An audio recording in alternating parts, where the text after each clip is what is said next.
Nogo Sosro Sabu Inten, halaman 167 sampai 177. Ketika tangannya menyentuh kulit Ki Ardi, terasalah bahwa tangan itu sedemikian kendornya, serta tak bertenaga, sehingga Maiso Jenar malah terkejut. Dengan tak disengaja, maka mulailah Maiso Jenar memandangi tubuh Ki Ardi. Ternyata baru saat itulah ia dapat mengenal tubuh itu dengan seksama, sebab sejak kehadirannya, perhatiannya telah terikat oleh pahatan orang itu. Ki Ardi meskipun tidak tergolong tinggi, namun ia tidaklah pendek. Umurnya telah agak lanjut, dan ini ditandai oleh kerut-kerut mukanya serta rambutnya yang sudah putih. Ketika Maiso Jenar memandang mata orang tua yang menatapnya dengan keheran-heranan atas kelakuannya, Maiso Jenar menjadi terkejut. Meskipun orang itu matanya yang tampaknya sedemikian bening, seolah-olah air di dalam sumur yang dalam sekali. Juga nampaklah dasarnya yang berputar-putar semakin lama semakin dalam, seakan-akan sumur itu akan menghisap hanyut. Maiso Jenar menjadi semakin heran, bahkan kemudian menjadi cemas, sebab dirinya menjadi seakan-akan ikut serta berputar semakin cepat. Sadarlah Maiso Jenar kemudian bahwa ia sama sekali tidak berhadapan dengan seorang yang mengutamakan kekuatan jasmaniah. Tetapi orang itu ternyata mempunyai kekuatan batin yang luar biasa, sehingga dengan kekuatan itu ia dapat mempengaruhi orang lain. Akhirnya Maiso Jenar tidak tahan lagi melihat perputaran yang melilitnya itu, sehingga segera tangan Ki Ardi dilepaskan dan ia meloncat 3 langkah surut.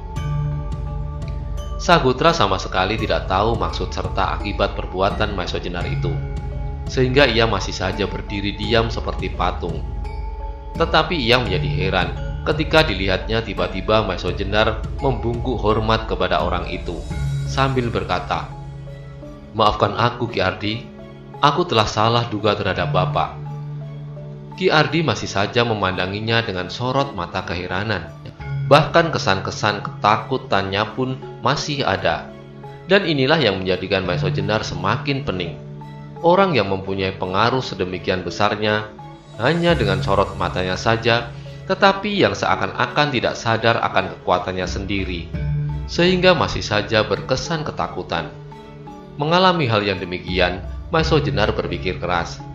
Bagaimanapun, ia adalah seorang bekas prajurit pengawal raja yang sudah sering mengalami hal-hal yang tampaknya di luar kewajaran.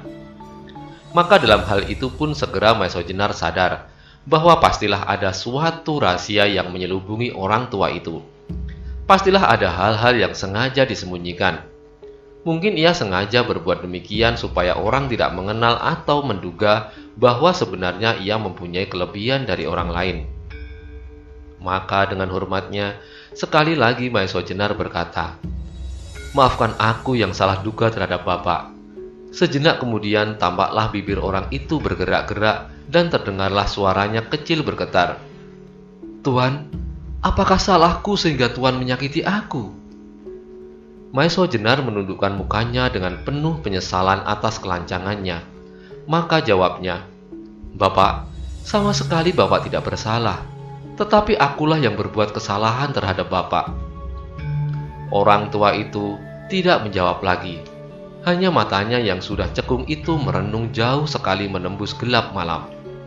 Kembali Maiso Jenar kagum atas mata itu, yang seakan-akan dapat menelan segala isi padang ilalang luas itu. Bahkan isi dari hutan Tambak Baya. Ingin ia menghubungkan orang tua itu dengan Ki Ageng Pandan Alas yang diduganya juga Ki Santanu. Tetapi Ki Ageng Pandan Alas adalah seorang yang mempunyai kekuatan jasmaniah luar biasa, sehingga hanya dengan kapak batu kuno ia dapat melukai sebatang pohon yang besarnya lebih dari 4 pemeluk, hampir separohnya. Sedangkan orang tua ini mempunyai tubuh yang kendor dan sama sekali tidak bertenaga. Apalagi baru beberapa saat berselang Ki Ageng Pandan Alas pergi bersama-sama Roro Wilis. Meskipun demikian, setiap kemungkinan bisa terjadi. Mengingat hal itu semua, Maiso Jenar semakin sibuk berpikir. Akhirnya ia mengambil ketetapan bahwa sebaiknya ia dengan baik-baik bertanya mengenai pahatan itu. "Bapak, Yang kau lakukan mendorong keinginanku untuk mengetahui pahatan yang sedang Bapak buat itu, kata Maeso Jenar. Orang tua itu menjadi heran mendengar kata-kata Maeso Jenar. Adakah dengan membuat pahatan ini, aku telah berbuat kesalahan terhadap Tuan? Jawab orang tua itu. Tidak Bapak, sahut Maeso Jenar dengan cepat.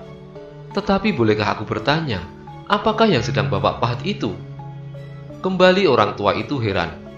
Kemudian dengan langkah yang lambat serta agak berbongkok-bongkokan, orang itu berjalan menjauhi pahatannya beberapa depa, lalu mengamati dengan seksama.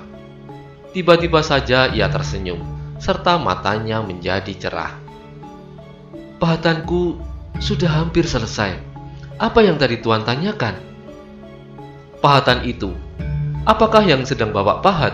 Tanya Maeso Jenar. Tidakkah Tuan tahu? Kata orang tua itu sambil mendekati pahatannya, dan kemudian diraba-rabanya hasil kerjanya itu dengan mesra. Bukankah ini seekor naga? Katakanlah Tuan, apakah aku tidak berhasil melukis seekor naga? Tentu Bapak, jawab Maeso Jenar dengan cepat. Lalu, apa yang Tuan tanyakan? Tanya orang tua itu. Maksudku, apakah yang Bapak lukiskan itu seekor naga atau suatu bentuk dari benda-benda yang pernah Bapak lihat sebelumnya? Orang tua itu semakin heran. Adakah Tuan pernah melihat sesuatu benda yang mirip dengan pahatanku ini? Maeso Jenar jadi ragu. Mula-mula ia ingin mengatakan tentang keris naga sasra yang mempunyai bentuk yang sama dengan pahatan naga itu.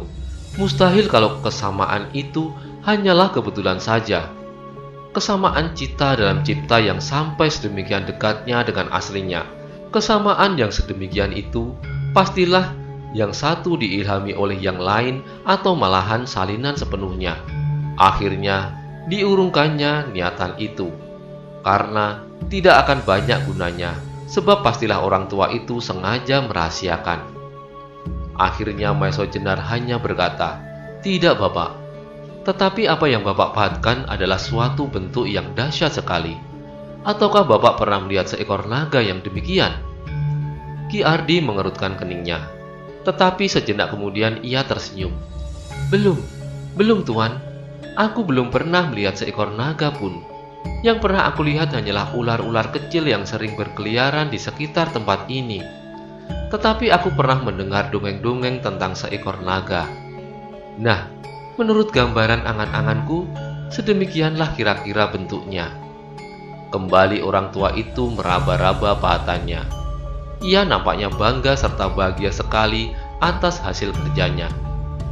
Tuan, katanya kemudian, silakan Tuan berdua duduk. Aku ingin menyelesaikan pekerjaan ini sekarang juga, sebab tidaklah mungkin untuk ditunda. Sementara itu, silakan Tuan mendengarkan dongeng tentang naga yang sedang aku pahatkan ini. Tanpa menunggu jawaban, Ki Ardi segera mulai dengan kerjanya kembali. Maeso Jenar dan Sagotra segera mengambil tempat duduk di dekat api yang masih menyala-nyala. Suaranya gemeretak karena ledakan-ledakan kecil yang ditimbulkan oleh dahan-dahan yang sedang dimakan api.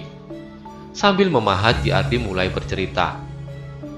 Naga ini menurut cerita dilahirkan dalam dua alam yang berbeda tempatnya.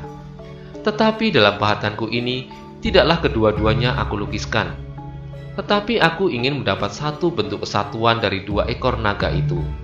Seekor naga dilahirkan di samudra, sedangkan satu lagi dilahirkan di angkasa. Tetapi di atas bumi ini, mereka bertemu dan bersahabat. Keanehan dari kedua ekor naga itu adalah yang seekor bersisikan emas, sedang yang seekor di leher, perut, serta ekornya berbalutkan intan permata. Pada suatu hari, raja yang sedang berkuasa di atas bumi ini merasa disusahkan oleh seorang putrinya. Kata Ki Ardi mengawali ceritanya. Putri itu, lanjut Ki Ardi, jatuh cinta kepada seorang yang sama sekali tidak dikehendaki oleh ayahandanya, sebab laki-laki itu bukanlah laki-laki biasa. Menurut cerita, laki-laki itu berasal dari bintang Kemukus yang sering membawa bencana. Hanya karena laki-laki itu terlalu sakti, maka tidak ada yang berani mengganggunya. Maka pada suatu ketika bertemulah raja itu dengan kedua ekor naga yang sedang merantau mengelilingi bumi ini. Raja itu kemudian minta kedua ekor naga itu untuk mengusir laki-laki yang mengganggu putrinya. Kedua ekor naga itu menyanggupinya. Didatanginya laki-laki yang berasal dari bintang kemukus itu. Maksudnya apabila tidak perlu, masalahnya akan diselesaikan dengan damai. Tetapi rupanya laki-laki itu merasa yakin akan kesaktiannya, sehingga akhirnya terjadilah pertempuran yang maha dahsyat. Kedua ekor naga itu pun ternyata mempunyai kesaktian yang luar biasa. Laki-laki itu dengan bersenjatakan petir di kedua belah tangannya menyerang dengan ganasnya. Sedangkan naga yang bersisi emas itu dari mulutnya menyembur api yang menyala-nyala. Sementara itu naga yang bersisikan intan permata itu dari kedua matanya memancar sinar yang beracun. Tetapi karena kesaktian mereka masing-masing, senjata-senjata itu hampir tidak banyak berguna. Laki-laki bintang itu ternyata tidak saja mampu bertempur di atas daratan. Sekali-sekali ia terjun pula ke dasar lautan. Tetapi naga yang lahir di dalam samudera itu tidak membiarkannya. Disusulah ia ke dasar lautan dan bertempurlah mereka di sana. Air laut pun menjadi bergolak seakan-akan mendidih. Kalau laki-laki itu jemu bertempur di lautan, terbanglah ia ke angkasa, dan bertempurlah mereka di udara.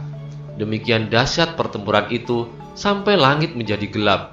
Hanya kadang-kadang saja memancar kilat dan petir disela oleh semburan api yang tak terkira panasnya keluar dari mulut naga bersisi emas itu.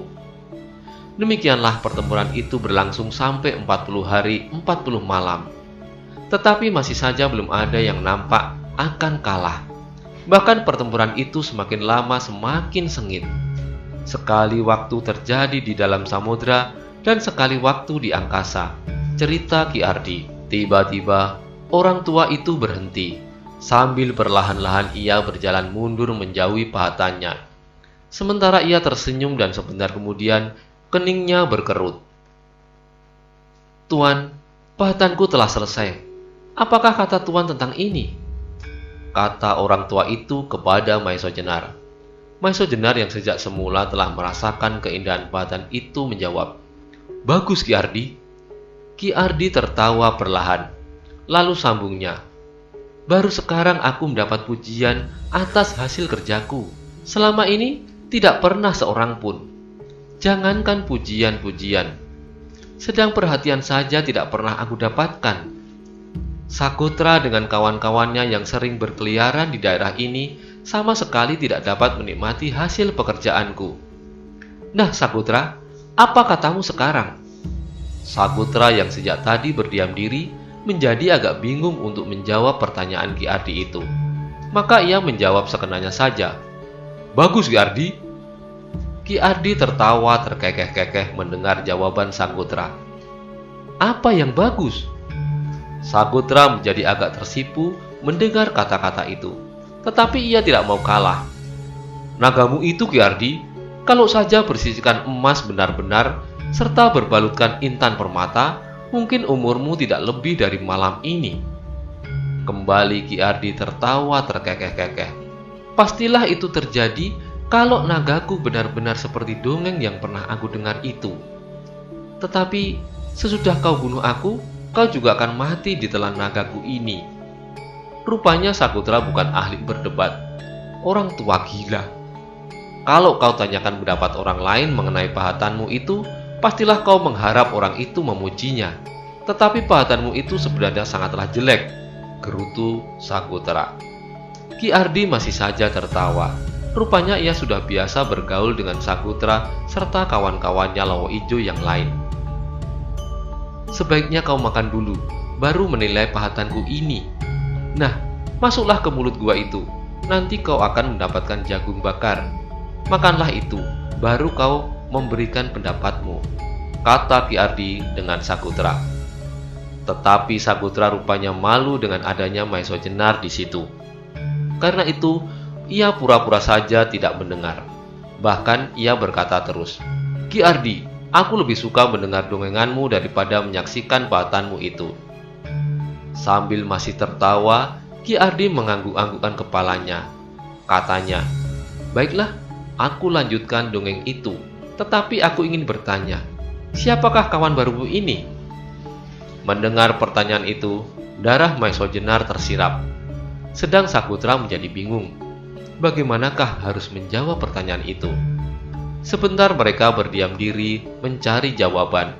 Akhirnya Maesho Jenar yang menjawab, "Ki Ardi, aku dan Sakutra secara kebetulan saja bertemu di perjalanan.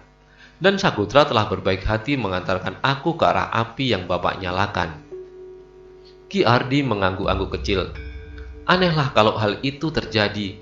Biasanya apa yang dilakukan oleh Sakutra dan kawan-kawannya membunuh dan merampas terhadap siapa saja yang dijumpainya di daerah ini. Lanjutnya, "Ki Ardi, jangan kau membual. Lebih baik kau berkata atau bercerita tentang hal-hal yang baik," potong Sakutra dengan nada tidak senang. Mendengar kata Sakutra yang diucapkan dengan nada keras, Ki Ardi nampak agak takut juga. Maka katanya membetulkan, Maafkan Sakutra, maafkan aku. Maksudku bukan tidak baik. Aku hanya ingin berguru saja. Nah, sekarang aku lanjutkan saja ceritaku." Kemudian Ki Ardi mengambil tempat duduk di hadapan Maesho Jenar, juga di dekat api. Sebentar kemudian mulailah ia melanjutkan ceritanya. Kedua ekor naga itu yang telah berumur 40 hari 40 malam belum dapat menguasai lawannya. Karena itu pertempuran semakin bertambah sengit.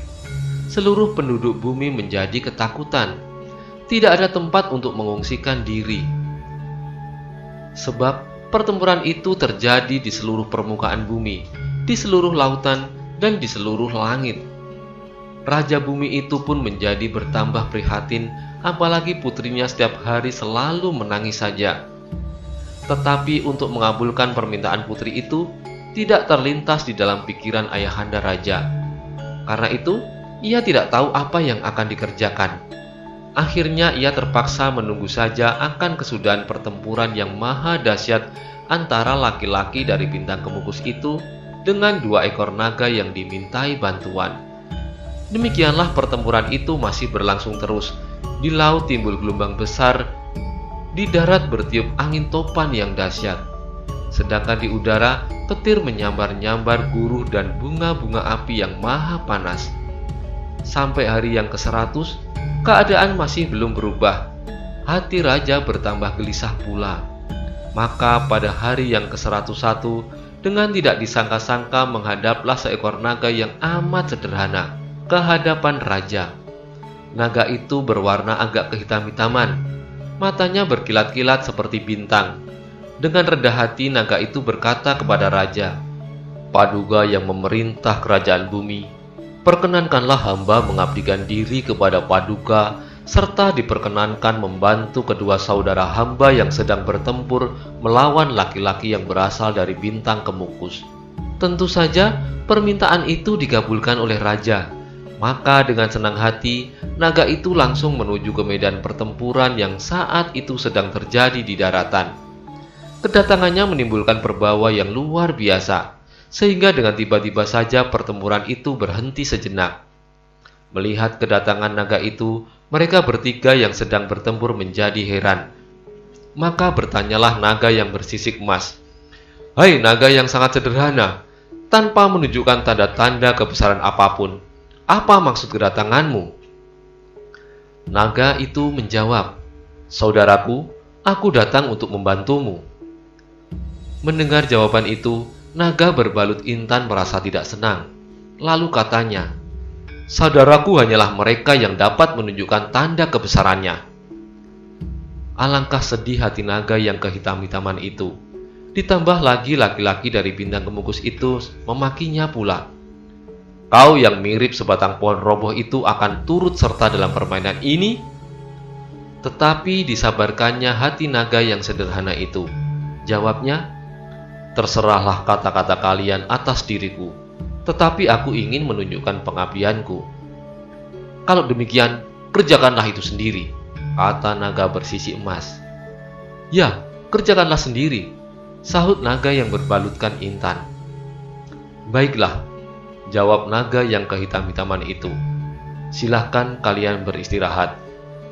Mendengar kata-kata naga hitam itu, alangkah marahnya laki-laki bintang yang merasa dirinya sangat sakti. Maka tanpa mengucapkan sepatah kata pun langsung diserangnya naga hitam itu dengan kedua belah tangannya yang memegang petir.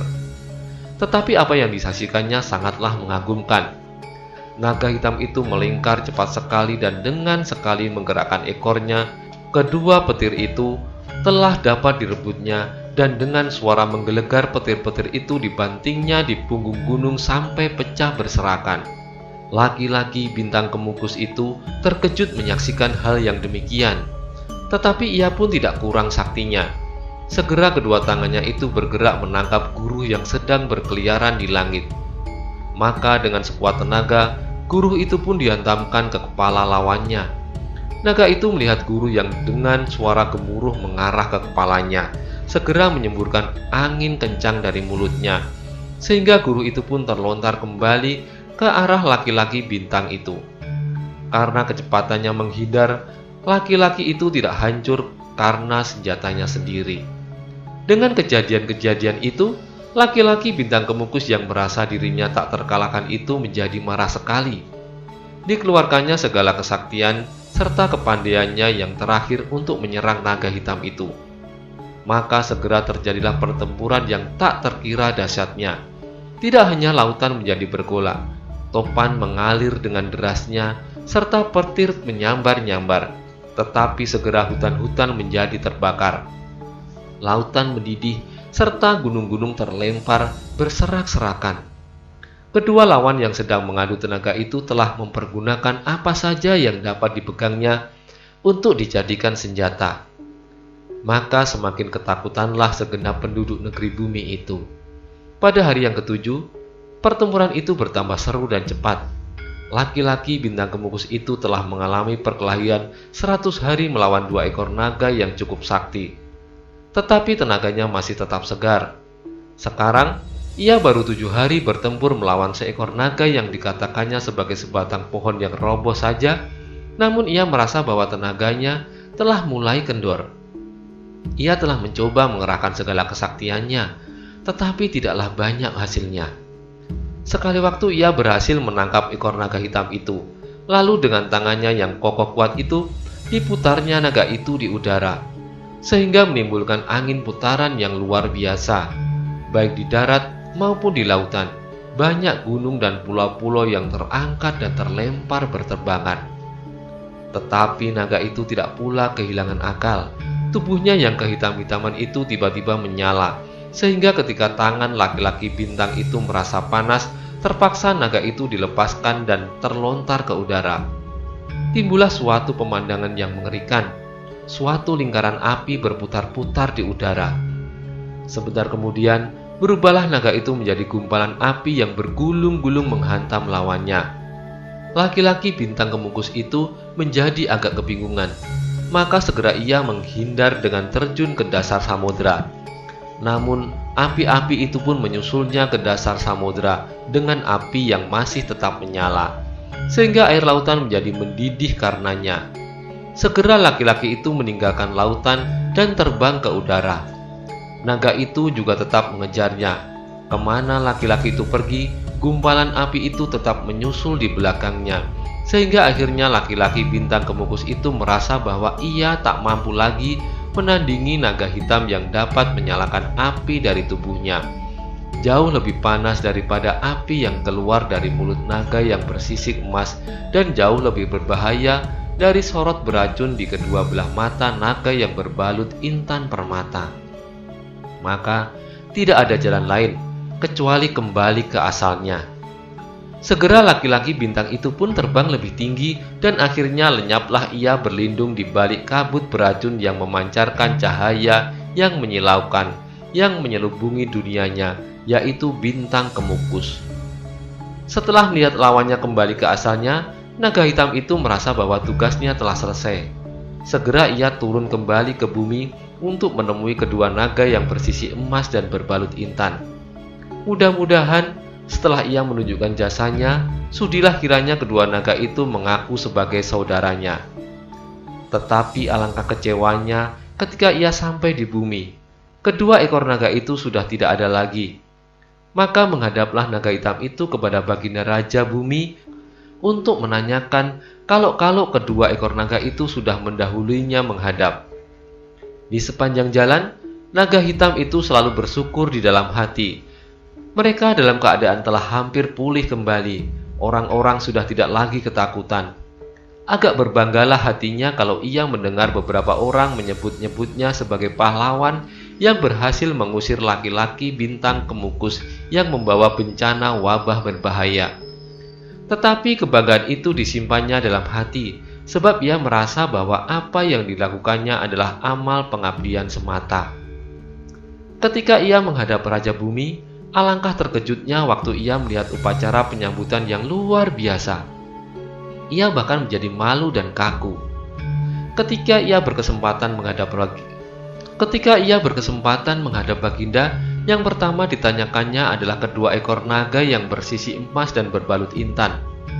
Tetapi dengan menyesal, baginda bersabda, "Naga hitam, kedua saudaramu itu telah meninggalkan kerajaan bumi di luar pengetahuan kami." Seorang menteri yang melihatnya menanyakan kemana mereka pergi. Naga yang bersisi emas menjawab bahwa ia akan pergi tanpa tujuan, sebab ia telah merasa bersalah menghinakan engkau. Sedangkan naga yang berbalut intan berkata bahwa ia minta maaf kepadamu. Juga mereka merasa malu sekali bahwa mereka tak dapat memenuhi janjinya mengusir laki-laki dari bintang kemukus itu. Naga hitam itu menjadi sedih sekali. Hampir saja ia meneteskan air mata. Untunglah bahwa ia sadar kalau ia sedang berada di antara mereka yang menyambutnya dengan penuh kebesaran. Dari baginda, naga hitam itu mendapat hadiah sebuah gua yang indah sekali, yang berdinding emas dan bertatahkan intan berlian. Tetapi naga hitam itu masih saja senang berkeliaran di rawa-rawa dan hutan-hutan, sebagai daerah permainannya masa kanak-kanak. Sekali waktu masih terasa kesedihan hatinya mengenang kedua ekor naga yang pergi meninggalkannya. Ki Ardi menghentikan ceritanya sejenak. Ia membetulkan duduknya sambil kembali mengamat-amati pahatanya, seolah-olah ingin memahami kesesuaian antara bentuk pahatannya serta isi ceritanya. Sagotra meskipun orang yang kasar, namun rupanya ia gemar juga mendengarkan dongeng tentang kesaktian-kesaktian. Karena itu ketika beberapa saat Ki Ardi masih belum melanjutkan ceritanya, ia berkata, "Ki Ardi, ceritamu bagus sekali, tetapi rupanya kau sengaja menjengkelkan kami dengan memutus-mutus cerita itu." Sekali lagi Ki Ardi tertawa terkekeh-kekeh. Lalu jawabnya, "Sabarlah Sagotra, pastilah cerita itu aku lanjutkan. Nah, dengarkanlah baik-baik. Naga hitam itu sepanjang waktunya masih dipergunakan untuk mengharap pada suatu saat bertemu kembali dengan kedua naga yang dirasanya senasib. Apalagi setelah keduanya mengaku bersalah terhadapnya.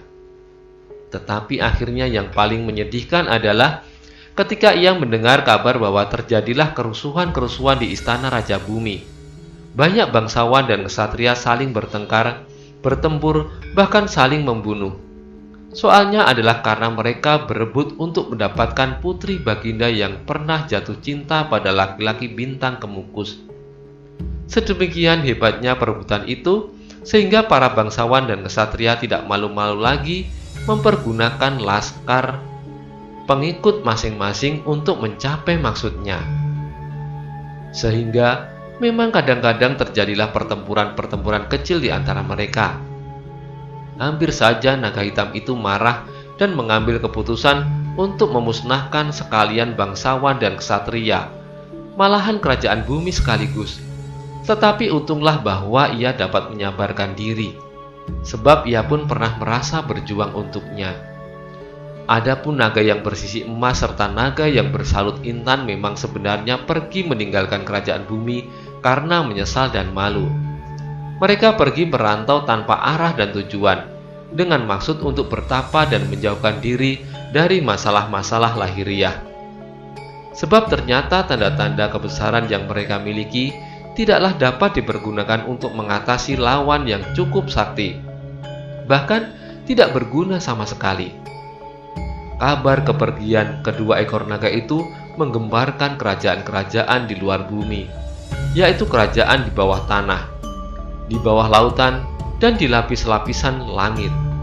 Serentak mereka menyebar panglima-panglimanya untuk menemukan serta membujuk kedua ekor naga untuk berpihak kepada mereka masing-masing.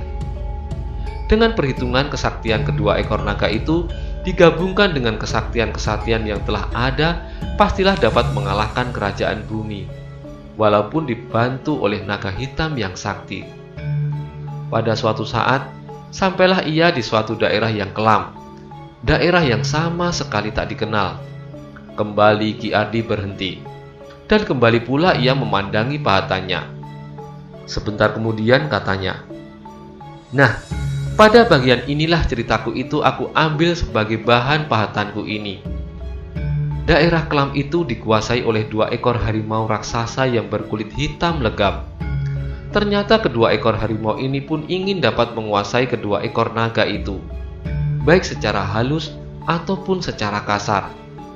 Ketika ternyata kedua ekor naga itu menolak bekerja sama dengan mereka, terjadilah suatu perselisihan, sehingga akhirnya pertempuran pun tak dapat dihindari.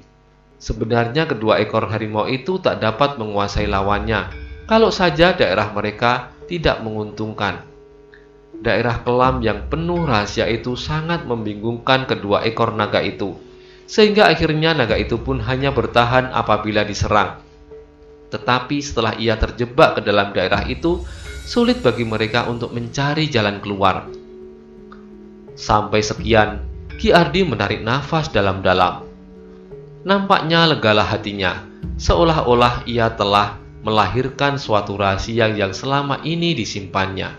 Tetapi sementara itu Sagotra pun mendesak, "Tidakkah Ki Ardi akan mengakhiri dongeng itu?" "Mengakhiri? Bagaimana aku akan mengakhiri? Kejadian itu memang baru sampai sekian," jawab Ki Ardi. "Baru sampai sekian?"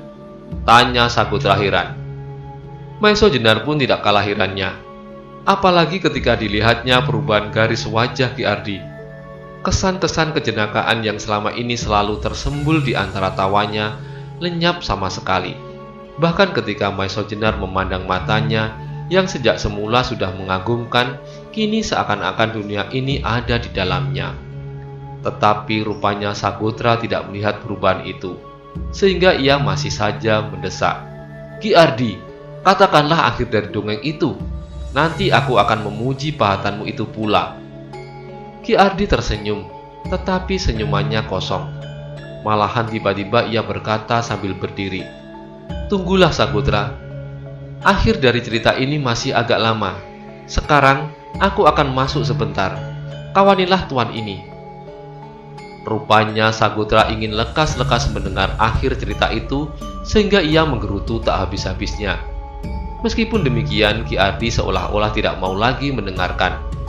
Ia berjalan perlahan-lahan masuk ke dalam gua, dan sejenak kemudian lenyaplah ia ditelan gelap. Maiso Jenar yang melihat perubahan itu menjadi curiga, tetapi ia sama sekali tak menunjukkan kecurigaannya. Hanya saja karena mungkin segala sesuatu dapat terjadi, maka haruslah ia bersiaga. Apabila ketika sampai beberapa lama Ki Ardi masih juga belum muncul, kecurigaannya Maiso Jenar semakin bertambah. Kembali terasa betapa bodohnya, sehingga ia dapat dipermainkan oleh keadaan.